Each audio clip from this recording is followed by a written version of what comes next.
কবি পূর্ণেন্দু পত্রীর লেখা কথোপকথন পর্বের 11 সংখ্যক কবিতাটি আমি পাঠ করছি। তুমি আজকাল বড় সিগারেট খাচ্ছ শুভঙ্কর। এখনই ছুঁড়ে ফেলে দিচ্ছি, কিন্তু তার বদলে বড্ড হ্যাংলা, যেন খাওনি কখনো। খেয়েছি, কিন্তু আমার খিদের কাছে সেসব নস্যি। কিন্তু কলকাতাকে এক খাবলায় চিবিয়ে খেতে পারি আমি। আকাশটাকে ওমলেটের মতো চিরে চিরে, নক্ষত্রগুলোকে চিনে বাদামের মতো টুকটাক করে, পাহাড়গুলোকে পাঁপড় ভাজার মতো মড়মড়িয়ে।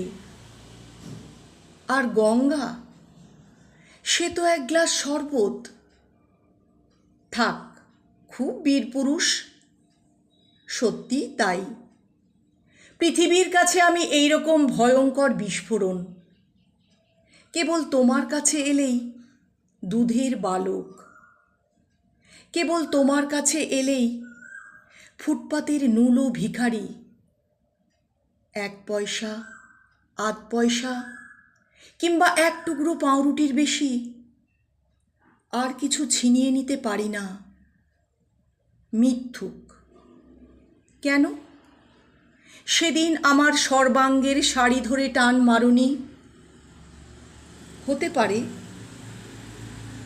ভিখারিদের কি ডাকাত হতে ইচ্ছে করে না একদিনও?